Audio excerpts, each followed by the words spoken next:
listening to Power Producers Shop Talk, where we are refining and redefining the sales game by equipping you with the tools you need to differentiate yourself in the marketplace. Listening to the podcast is only going to get you so far. Why not take your game to the next level? Check out Power Producer Basecamp on killingcommercial.com today. Tactical skills that'll help you provide deliverable value to your clients and prospects. Want to have the sweet swag that we send out from the Power Producers podcast for your clients and employees? Check out policyt.com today. And action items that you can provide to take your prospects and clients to the next level. Want to create an online presence but don't know how to start? Check out crushingcontent.com. It's done for you, so all you have to do is show up. This is Power Producer Shop Talk, production redefined. Are you ready to feel the power? The other thing is you really need to think about what tailored solutions you can come up with, okay? And yes, insurance is certainly a component of this. Program business is good. Getting exclusives with carriers or extra compensation because you're aggregating a class that they really want, that you're an expert in, all of that stuff is on the table. But you really want to make sure that you're giving them the solutions to the problems they face operationally first. And that's what's going to differentiate you in the marketplace. Now, it doesn't mean that you need to hand them everything with a nice, neat red ribbon on it, but you want to get them into the ecosystem to where they can self-create or self-serve as much as they can, because that every time they click is another measurement that helps you. But if you think about it, how hard would it really be if you've already got a template, which you will, because this is what we've built in the back end of the master classes, for a safety program for HVAC companies, specific to HVAC companies. It's not that hard, right? But it sounds better than a generic safety manual because you've tailored it to that specific industry. And when we talk about the things that we have in the game plans, we're looking at it across the 6 classifications of risk, not just the insurance piece. So many of your solutions are going to be operational and not something you're going to insure against. And prospects love that because they don't feel like you have your hand in their pocket, 100% of the time. And, it could be like when Jim and I were talking, we talked about ladder safety and the ladder inspection stickers that I hand out for that. We could talk about OSHA compliance. It really doesn't matter. All what we have to do is get something out there that shows we're different because we have the solution to the problem that you face. Guess what? You might not know that right now, but if you go out and do marketing drops and you interview enough people, they're going to tell you exactly what you need to know. You just have to be willing to listen to it. When you do that, I can tell you from firsthand experience that you have an almost completely unbreakable bond with your clients as well. They won't shop you. They're not going to take somebody else's call when they call because you're doing more for them than just handling a renewal every year. You're relevant all year round, and your fingerprints are all over the processes that they're running in their company, which is huge because we're in the hard market right now. Everybody's shopping. You've heard me say it a million times. I feel like this is the absolute best time in the history of me being in the insurance industry to be prospecting, because everybody's answering the phone. Everybody will have a conversation. People will talk to you when you do a marketing drop because everybody's getting their renewal and it's 25% or more than it was last year and everybody wants to shop.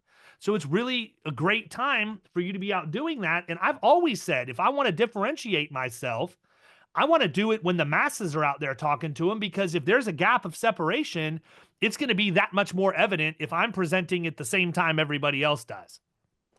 If I go in off renewal cycle, which is really my favorite time to prospect, it actually is more difficult for me to differentiate myself because everybody else's message is stale, as opposed to, where I'm at if I'm staying in front of them 24/7, 365 through content online, email campaigns and everything else.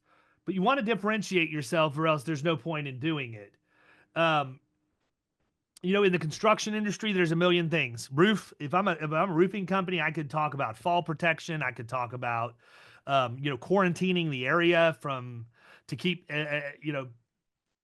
passers-by from walking into somebody's yard and stepping on a nail or tripping over something during an active construction site. There's a million and one things you can do. Don't rack your brain trying to figure it all out. Use the internet to help you come up with the ideas, and then you make them your own and flesh them out. I think one of the best ways to do this is you're trying to identify, though, and I've said it, and it's one of the reasons why I use Jim as the example is because Jim's passionate about tacos. If you've never seen Jim eat a taco, then you don't understand that. But I've watched him gorge himself on tacos at a food truck in Phoenix, and it's a sight to behold. He should be talking about tacos. He likes it. He's passionate about it. So think about that. If you're like, I can tell you, I really enjoy talking to Department of Defense contractors because of the tech that they use. It's one of my favorite things, but I also enjoy talking with them because I know how quickly those businesses can scale and how much they're going to need the resources I provide to my clients in order to do that profitably. So when you become the person that provides the handbook, when you provide the disaster recovery plan, when you provide the travel policy and the car rental policy and all of the other things that you do, if you're an actual advisor to your client, the insurance is usually an afterthought at that point. Sure, you can get involved in claims and help them, and differentiation is going to help you there too, especially as you go through more and more. But you are going to render your competition obsolete because they just don't stand a chance of knowing as much as what you know. Personal and past experiences, stories. Storytelling is probably one of the best ways to find common ground with somebody. I would tell you that I feel like I'm above average there at the point of sale. When I go into a sales call, I have a lot of stories. I made a lot of stupid decisions when I was younger, so I can laugh about them now and talk about them, but there are very few life experiences that the average person's going to go through that I haven't experienced at some level, and I want to stick in the zone where I'm going to be able to have as many of those stories as I possibly can. The other thing is, no matter how much you believe in something, no matter how passionate you are about it, and no matter how many carriers you have that actually like that class, you have to have the availability of it around you. You have to be able to go in and see, is there really critical mass here? Like, I would never tell Sam that he needs to lead with workers' comp because he's in Ohio. It's a monopolistic state, right? But what I would tell Sam is probably still a pretty good idea to know about OSHA. Probably still a pretty good idea to understand return to work and pre-injury management, because even though you're not selling a workers' comp policy, you might be able to save that prospect or your client some headache and heartburn on that side of the house, even though you don't place the policy because nobody else talks about it and there aren't that many resources to help them. So there's a lot of stuff you can do from that angle as well, but you've got to see what's available in your area, which is why, Reference USA or Leo or Insurance X States, whoever it is you're using to build your leads list, that's why it's so important. You need people you need to have critical mass. If you don't have enough in the top of your pipeline, you're not going to have enough coming out of the bottom. So if I say I'm going to do sand and gravel haulers and God knows we have a ton of them down here, so it's a horrible example, but maybe I go online and I see there's only like 11 of them in Hillsborough County, Florida. That's not worth my time to try and build a niche around that, right? So I've got to figure out, do I want to travel more? Do I want to add Pinellas, Polk, Manatee, and Pasco counties? And maybe that'll get me enough critical mass because those are the 5 counties that surround all of Tampa. And so I put that in my parameters. Oh, wow, there's actually 430 of them. It's just there's not many in Hillsborough County. Great. I can probably work with 430 10 out of 10 times. But you may find out that you've niched down so far that you can't deal with it locally. You may have to expand regionally, or you might even have to look at having a national offering and writing in multiple states. If that excites you, great. I'm going to tell you that that's not me. I'm not interested. Don't want anything to do with writing in 50 states, keeping up with the licensing, having to worry about what I can say, can't say, what certificate should have my license on it, which one shouldn't, all of that stuff. Don't care. I know how to write business in Florida, and I'm going to continue to do that. But it's not to say that there's not opportunity there. One of the best niche players that I know was a lady who taught one of the agency management segments of my CIC. and her family did fairs and carnivals all over the country. That's all they did. And they had hundreds of fairs and carnivals and made a fortune. Guess what? They wrote the first one. Those people talked. They talked to the next one, the next one, the next one. This is before digital advertising and content marketing had even blown up. It was all word of mouth. So think about how much more powerful that is now that people can actually have a platform in terms of social that they can get on and broadcast that stuff. I would think about too, like, as you're looking at areas where you're thinking about going in, what are the real opportunities for trade shows? What are the real opportunities for trade publications? What are the industry podcasts that I need to be listening to, but I also want to hopefully be a guest on at some point? Okay. Figure, like, you're doing research at a level that you're never going to probably do it again, but I want to fault to the side of being almost OCD over how much I do. I want to know everything I possibly can.